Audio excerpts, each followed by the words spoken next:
All right, ready to dive in. Today we're exploring hypnovibes.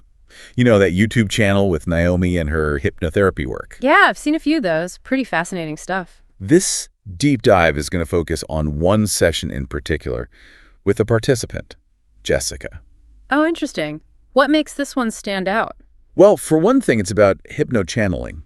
So not the usual subconscious stuff, more like connecting with a channeled energy, tapping into a higher consciousness, as they put it. Oh, wow. So not even Jessica's subconscious then. Whose consciousness is it? Right. That's the thing. It's like Naomi helps Jessica tune into like a radio station of wisdom. Right. But the source isn't Jessica herself. Okay, I'm intrigued. So who's doing the broadcasting then? Well, they call it her higher self, kind of like a direct line to a deeper well of wisdom or something. Okay. I'm starting to see why you picked this one. So what does Jessica's higher self talk about? All sorts of stuff. Big questions like, what is trauma really? Can someone be healed if they don't want to be? Yeah. What about those folks who aren't into all the spiritual stuff? Wow. Yeah, those are some deep topics. So let's start with trauma. What did Jessica's higher self have to say about that? Well, it's interesting. It's not so much about the actual event, more about the belief that lingers afterwards. Huh. You mean like the event fades, but the echo remains. And that's the trauma. Yeah, that's kind of how I see it. Even if it happened ages ago, the impact can still feel so present. Yeah. Because of how we relate to it. You know? Yeah, totally. If you believe you were betrayed or hurt, that belief shapes how you see things today, even if the actual event is long gone. So if it's all about our beliefs, does that mean healing is just changing our minds? Not that simple, I don't think. Jessica's higher self was very clear on this. Healing is a two-way street. You've got the healer and the person seeking healing. Both have to be willing. You can't force healing on someone, right? Exactly. At one point, Jessica's higher self even says, quote, "It's not where someone waves their magic wand and then they heal themselves." Yeah, makes sense. Imagine trying to heal someone who doesn't even think they need it, or someone who's flat out resistant. Yeah, talk about an ethical dilemma. Speaking of resistance, what about those who say they're not into the spiritual stuff? Any point in even trying with them? That's a good question. And I bet a lot of healers wrestle with that. But Jessica's higher self actually had something to say about that. Oh, really? Yeah, it said, quote, "They cannot deny who they are. They just don't need to put a label on it." Like, everyone has a spiritual essence, whether they call it that or not. Interesting. So even if they reject the label, they're still engaging with it just by seeking healing. Seems that way. It might look different. Maybe they want self-improvement, to understand themselves better, even just wanting less pain. I can see that. But what about those who seem blocked off from it? Naomi talks about one client who couldn't even be hypnotized, didn't find relief from like mushrooms or anything. What's going on there? Right, that's a tough one. I mean, maybe some people just aren't ready for certain types of healing. Like forcing a flower to bloom before its time. The potential's there, but it needs the right conditions. I like that analogy. So even with the best intentions, it might not work if the person's not there yet. Seems so. And I think true healing involves this awareness. You have to understand why you're suffering, confront those fears, you know? Yeah, that makes sense. So how does hypnosis even fit into all this? I mean, can it even help if someone's really resisting? That is the million-dollar question, isn't it? But before we get into that, let's talk about something else Jessica's higher self brought up. Time. Specifically, how it's not linear. Oh yeah, that was a mind bender. Like, are they saying past, present, and future are all happening at once? You got it. Jessica's higher self seems to be saying we can tap into this non-linear understanding. And if we can, well, it could change everything about how we see healing and trauma. Okay, whoa. How so? I mean, what would that even look like? All right, imagine this. If our consciousness isn't bound by time, then the impact of a past event, it's not stuck in the past. It's happening like in a different dimension of our being. So trauma isn't about the event itself, but our relationship to it. Ah, I see. So instead of trying to erase the past, it's about changing how we relate to it. Exactly. It doesn't matter when it happened. We always have the power to choose how we relate to our experiences. That is empowering, yeah. Yeah. Not trapped by your past anymore. Right. It's about realizing we're not damaged, but we're evolving. Those painful things, they're opportunities for growth. Love that reframing. Growth, not fixing. Yeah. So where does hypno-channeling fit in? Like what Naomi does on Hypnovibes? It's like a way to access that deeper awareness. where we can connect with our higher selves, or whatever you want to call it, receive guidance that's, well, in alignment with our highest good. And Jessica's higher self definitely seems to have a wider perspective, Yeah. not limited by everyday thinking. Yeah, for sure. And that can be so helpful, understanding the root cause of suffering, the beliefs and patterns holding us back. Okay, but let's be real. Not everyone believes in a higher self or any of this spiritual guidance stuff. What about the skeptics? That's okay, we don't have to dismiss them. What's fascinating is, even if you take away the spiritual language, the core principles of hypnochanneling can still apply. How so? Think about it. It's about accessing deeper wisdom and insight, tapping into that part of us that's beyond everyday thoughts and feelings. Okay, I'm following. So even if you don't buy into a higher self, exploring your subconscious, that still has value. Absolutely. It's about recognizing there's more to us than meets the eye. And we have this amazing capacity for healing and transformation. We just have to do the work. This is making me think about that Einstein quote, the one about the mysterious being the source of all true art and science. Perfect. That sense of mystery, that wonder, it's essential to healing. Approaching our experiences with curiosity instead of fear. So what surprised you about the way Jessica's higher self saw healing? Well, the emphasis on personal responsibility was striking. Jessica's higher self kept saying, healing comes from within. Not about relying on someone else to fix us. Right. It's about realizing we have the power to choose how we respond, to tap into that power. Sounds great, but how do we actually do that? Access that inner power and make those choices? Another good question. And this is where hypnochanneling can really shine. It gives us tools to access those deeper levels of awareness, where we can start making different choices. So like a map and compass for navigating our minds. Exactly. The better we get at navigating, the more aware we become of our beliefs, patterns, and potential. This whole conversation is so fascinating. It's not about finding the right answers.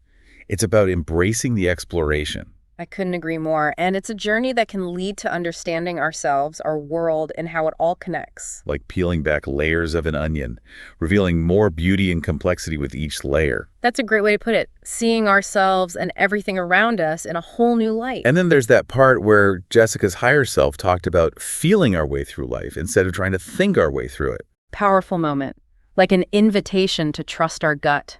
Let ourselves be guided by something deeper than our rational minds. It's like we've been told to distrust our feelings, our intuition, as if the only valid way of knowing is through intellect. Right.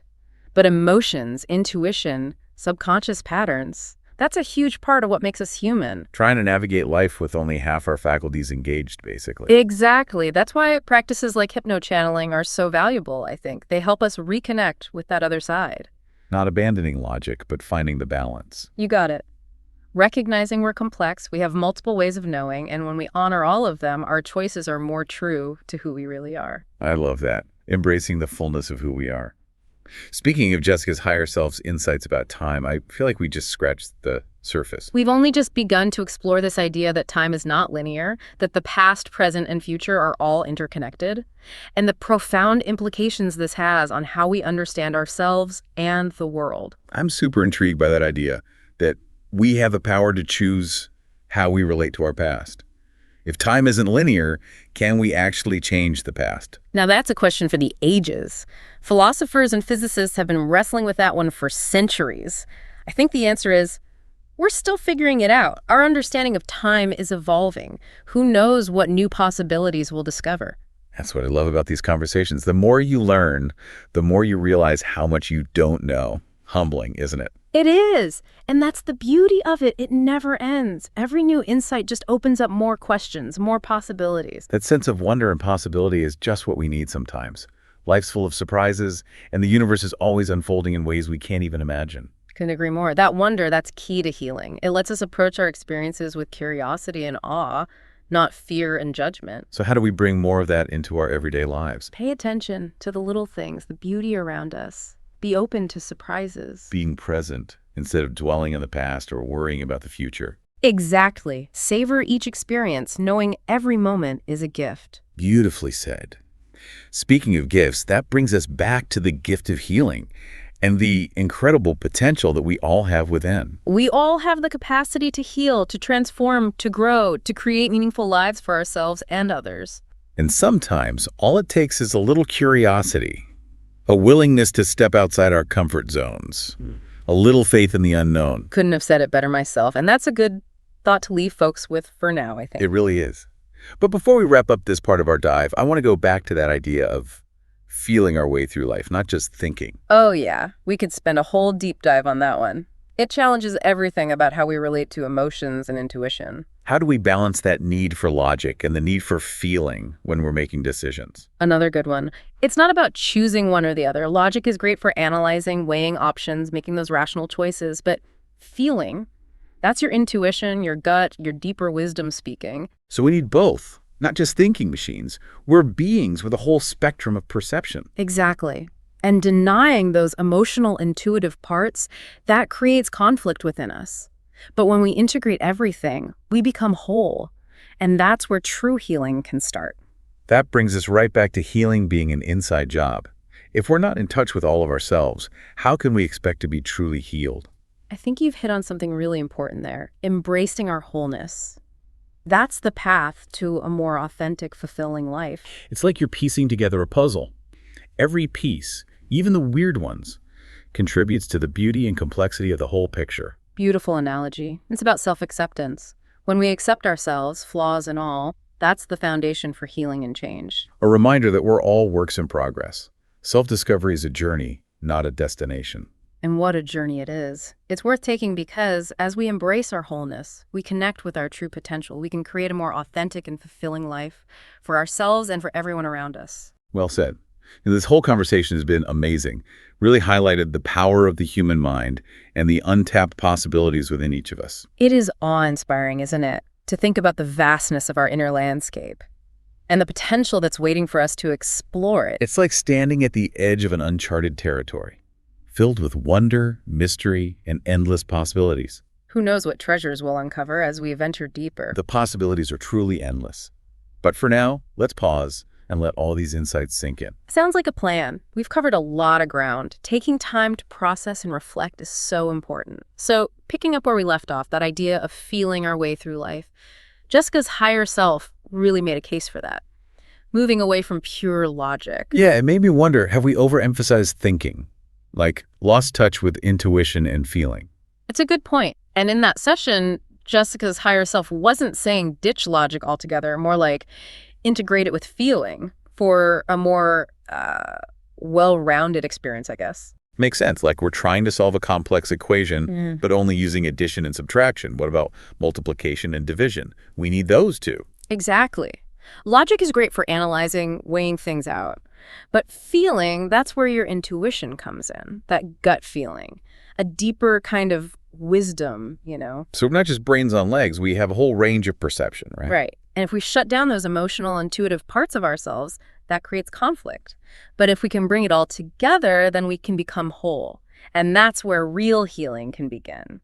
Ties back to that idea of healing being an inside job. If you're not in touch with all of yourself, how can you expect to heal completely? I think that's a huge insight. Maybe embracing our wholeness is what leads to a more authentic life, a life that feels, well, fulfilling. I want to go back to navigating resistance. Remember Naomi's client who couldn't be hypnotized.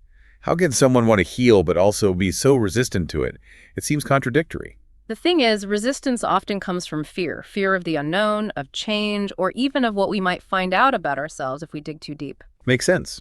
Change is scary, even positive change. It's like standing at the edge of a diving board. You know you want to jump, but there's that hesitation, fear of the fall. Great analogy. And that's where I think hypno-channeling, what Naomi does, can really help. It's about creating a safe space to explore your inner world, honoring the resistance while gently encouraging when the person's ready. A balancing act, for sure.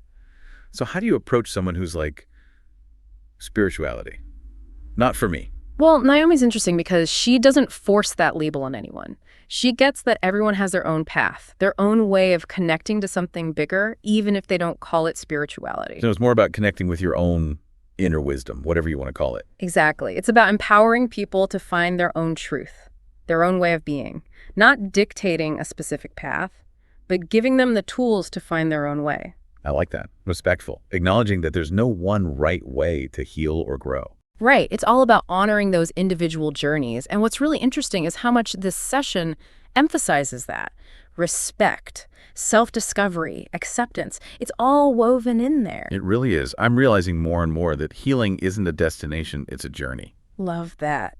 And it's a good thing to remember, especially in a world where everyone wants a quick fix. Healing takes time. It takes patience. And it takes showing up for yourself, even when it's hard. And self-compassion. We have to be kind to ourselves. We're all just doing the best we can. Absolutely. Self-compassion is fundamental to healing. Treat yourself with the kindness you'd offer a good friend. You know what else I find fascinating? How this session ties back to the nature of time. Tapping into that nonlinear understanding can be so transformative. Yeah, it's almost like we're rewiring our brains, shifting from a limited linear view to something more expansive, more connected. Have you seen other examples of how people are integrating this understanding of time into their healing? Definitely. Some people find practices like meditation and mindfulness helpful for accessing that more expansive sense of time. So being present in the moment helps them step outside of linear time. Exactly. It's like tuning into a deeper current that runs beneath the surface of our normal perception. I love that image. It's like when you're totally absorbed in something you love, time just melts away. Perfect example, like you've entered a different dimension of experience, where time is fluid, not fixed. What stood out to me was the emphasis on belief. If we change our beliefs about time, our relationship to the past, we can unlock so much healing potential. Right. It's like that Henry Ford quote, whether you think you can or you think you can't, you're right. Our beliefs shape our reality. And hypnochanneling can help us explore and transform those beliefs. It's like we're opening up the control panel of our minds and realizing, hey, we have more power than we thought. Exactly. And that's what's so empowering about this whole conversation. It's not about giving your power away to some guru or expert. It's about reclaiming your own power to heal and change. It makes me think about the power of stories. The stories we tell about ourselves, they can trap us or they can set us free. I love that. We're the authors of our own lives. And through things like hypnochanneling, we can rewrite those stories, change the narratives that aren't serving us anymore. We can become conscious creators of our reality, dwelling on the past or writing a new chapter, one filled with hope and possibility. Beautifully said. And it speaks to the potential that lies within each and every one of us. And this idea of rewriting our stories, it connects to what Jessica's higher self said about releasing limiting beliefs. Exactly. Clearing out the clutter, making room for something new, something more empowering. So instead of focusing on what's wrong, we focus on our strengths, our resilience. It's like a mental detox. Yes. It's about remembering that we're not defined by our past or our limitations. We can change. We can grow. We're already whole and complete, even as we're evolving. Love that. And it brings us right back to self-compassion, embracing ourselves, flaws and all. There's no need to be perfect. We're all on a journey. This conversation has really highlighted how interconnected everything is. Healing ourselves is connected to healing the world. It's true. As we heal, we become more compassionate, more understanding, and we create positive change. It ripples outward. Like we're each contributing to a collective shift in consciousness as we step into our own wholeness. Beautifully put. And that brings us back to what this is all about. The power of our minds, the potential within each of us, and the amazing things that can happen when we believe in something bigger than ourselves. And when we embrace the mystery. Yes.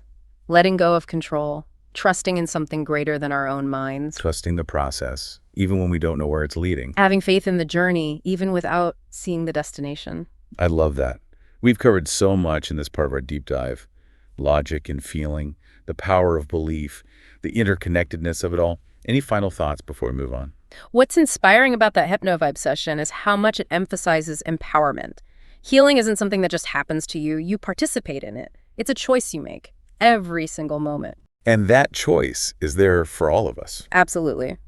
Wherever you are on your journey, you always have the power to choose healing, to choose growth, to choose love.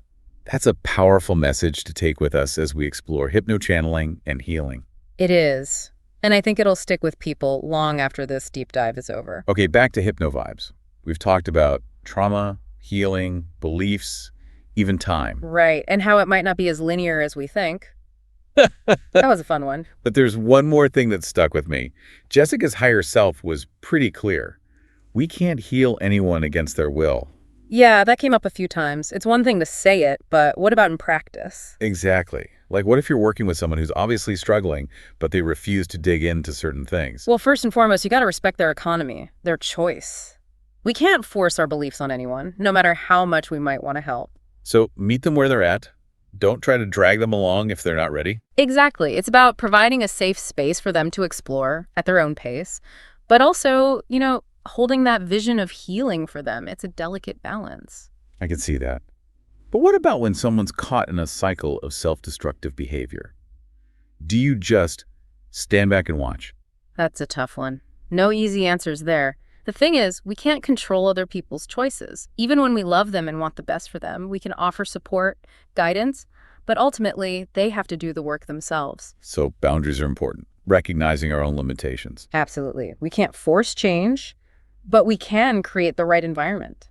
An environment that supports growth. Like you can't force a plant to grow, but you can give it sunlight and water. Perfect analogy. This whole conversation, it really underscores that healing is an inside job. Yeah, you can't heal someone else, but you can plant the seeds. Create the conditions where healing can happen. Beautifully put. That's a powerful takeaway. It all starts with respect.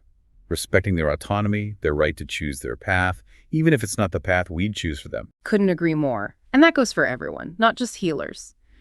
Anyone who wants to support a loved one who's struggling. Reminds us that love isn't about controlling or fixing. It's about acceptance, compassion, letting people be who they are, even as we hold space for them to grow. That's a beautiful way to put it. Well, this has been an incredible journey, exploring hypno-vibes, diving deep into healing, from the subconscious mind to the ethics of it all, the importance of self-discovery. It's been a lot. And remember, this is just the tip of the iceberg. So much more to learn, both about ourselves and the world around us. If you're interested in diving deeper, Naomi Shu's The Next Level You books are a great place to start.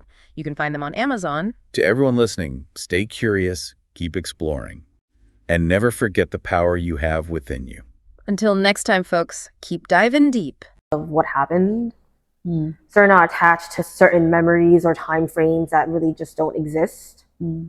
So let's say we're focusing on doing something or looking at something, and so you're just Following the feeling, yes. and you almost cannot sense the time. Yes. When you're feeling that way, then you know you're in the moment. Because the only time is now. And that's the only time you sense. Right. So this is something I talked to Jessica earlier.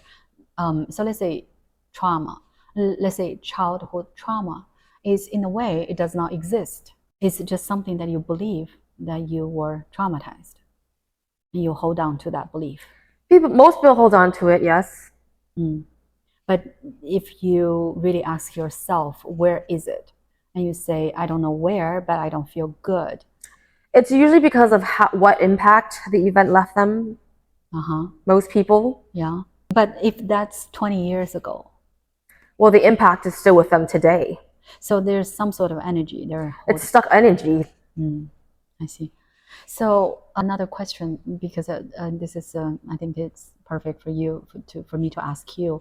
So let's say when I'm doing healing, I understand that I cannot heal that person unless that person wants me to use certain modality to let her to heal herself. Yes. Right? Yes, it's a two-way relationship. It's not where someone waves their own magic wand and then they heal themselves, or someone else waves it for them, they're healed. Right. So I must ask, like as a healer, we must ask that, are you ready for me to? Are you ready? Are you willing? Or are you at least excited? I see. Are you feeling a lot of love about this process? But if someone says, I don't know, I just want you to get rid of this part of me. We'll go deeper and find out why. What do they mean when they say that? It's not very clear. So I need to ask that question and say, right? I don't feel good. I'm not spiritual. But why are they here if they're not spiritual? Sometimes they do come. And so what's the best way to deal with people who keep saying they're not spiritual? There's no need to focus on whether they're spiritual or not. They cannot deny who they are. They're just them. They don't need to put a label. So if they say, I want to feel better and I believe you can help me to achieve that, that means they are willing to heal themselves. Yes. Okay. Because the other day, Alto said, like, this is very important. Like Reiki practitioners, they don't ask anything. They just do it. And that's not good. It's not exactly great. You can't really remove anyone's pain for them. Right. It's their baggage or emotional processing to do. Right. I see. Right. Because Reiki, the way they structure, right, the healing process is like a mutual understanding. So the client wouldn't, right, just keep saying that, please heal me. I want to be healed, or I want to heal myself. They don't say that. But in a way, the practitioner should still ask that question each time. They can ask, but the problem doesn't disappear until they figure out why, where the problem came from, what it represents. So I want to know that the healing process is this person has, let's say the person says, I know what happened. I don't know what to do with this feeling. Let's say I feel this anxiety. I cannot say I know what made me feel this way, but maybe a lot of things, but I almost there's no trigger, but I'm feeling this way. I feel I'm very afraid. I just have a lot of fear, and do something. I don't want to be this way anymore. It's no one else's responsibility to get rid of their fear for them. So they still have to know what they're afraid of. Yes, they have to dig deeper. So the digging process can be done during, in the hypnosis session. Yes. But because of that, I have this client. He cannot even be hypnotized. His mind is very active. And this healing modality may not be for them. Right. I see. Very good. And I'm glad at least that we know something about the ship.